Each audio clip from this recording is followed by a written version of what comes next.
అనంతపురం జిల్లా రాయదుర్గం పట్టణంలోని బళ్ళారి రోడ్డులో గల నీలకంఠేశ్వర స్వామి ఆలయానికి ఎదురుగా ఉన్న state bank of India ATM కేంద్రంలో సోమవారం అర్ధరాత్రి సమయంలో విద్యుత్ షాక్ సర్క్యూట్తో ఏసీలో గ్యాస్ పేలి ఏటీఎం కేంద్రంకి భారీగా మంటలు చెలరేగాయి. అర్ధరాత్రి కావడంతో ఎటువంటి ప్రాణాపాయం జరగలేదు. సమీపంలో ఉన్న ప్రజలు మంటలు ఆర్పేందుకు ప్రయత్నించారు. అదుపు కాలేదు. విషయం తెలుసుకున్న పోలీసులు, ఫైర్ సిబ్బంది హుటాహుటిన సంఘటన స్థలానికి చేరుకొని మంటల్ని అదుపు చేశారు. అప్పటికే ఏటీఎం మిషన్ పూర్తిగా కాలిపోయింది. అందులో ఉన్న నగదు కాలిపోలేదన్న సమాచారం. ఏటీఎం కేంద్రంతో పాటు పక్కన ఉన్న ఒక షాప్కి కూడా స్వల్ప అగ్ని ప్రమాదం జరిగింది. మరలా మంటలు పుంజుకోకుండా ఉండేందుకు ఫైర్ సిబ్బంది నీటితో పూర్తి స్థాయిలో వదిలారు. ఎటువంటి ప్రాణాపాయం జరగకపోవడం సమీపంలో ప్రజలు ఊపిరి పీల్చుకున్నారు. అర్బన్ సిఐ జయానాయక్ సిబ్బందితో కలిసి అగ్ని ప్రమాదం చోటు చేసుకున్న ఏటీఎం కేంద్రానికి ఆనుకొని ఉన్న అన్ని షాపుల యజమానులను రప్పించి షాపులను పరిశీలించారు. ఆ షాపులకు ఎటువంటి ప్రమాదం చోటు చేసుకోలేకపోవడంతో షాప్ నిర్వాహకులు ఊపిరి పీల్చుకున్నారు. మాకు జరిగింది.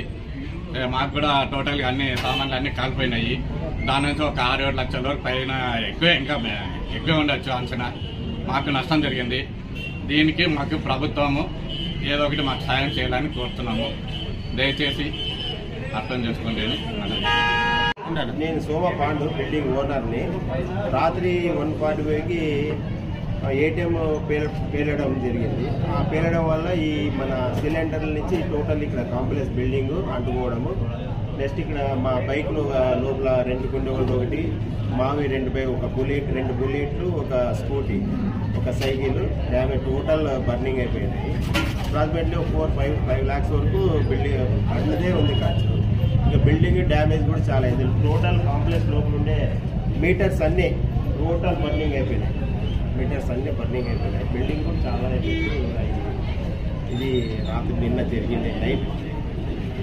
సార్ నేను ఏటీఎం సెక్యూరిటీ, రాయదుర్గం నీలకంఠేశ్వర స్వామి టెంపుల్ ఆపోజిట్ ఏటీఎం మాది. నేను సెక్యూరిటీ ఇక్కడ వర్క్ చేస్తున్నాను. దాదాపుగా నేను 1.5 years నుంచి ఇక్కడ పనిచేస్తాను. అంతకుముందు లక్ష్మీ బజార్లో పనిచేశాను. 12 years పనిచేశాను. నైట్ 1:15 అప్పుడు ఉంటే కొద్దిగా సౌండ్ వచ్చింది. అది ఇక్కడ ఏసీలో నుంచి వచ్చింది. ఎందుకు వచ్చిందని చెప్పి చూసే లోపల పక్కన షాప్ పక్కన కూర్చొని లోపలికి పోయి మా సార్కి సార్ ఇట్లా మంటలు వస్తున్నాయి సార్ అని ఫోన్ చేస్తే సార్ అనుకుని ఈ మెయిన్స్ ఆఫ్ చేయమని చెప్పినాడు. ఆఫ్ చేసామని లోపలికి ఇట్లా డోర్ తీసేసరికి సౌండ్ వచ్చింది. పెద్దగా సౌండ్ వచ్చేసరికి నేను లోపలికి పోలేకపోయాను. భయం అయిపోయింది నాకు. భయపోయి బయటకు వచ్చేసాను. మళ్ళీ ఇంకొకసారి సౌండ్ వచ్చి పేలిపోయింది అది. ఇంకా నేను ఏం చేయలేక ఇంకా ఫైర్ స్టేషన్కి ఫోన్ చేశాను సార్కి. మళ్ళీ తర్వాత బిల్డింగ్ ఓనర్కి ఫోన్ చేశాను.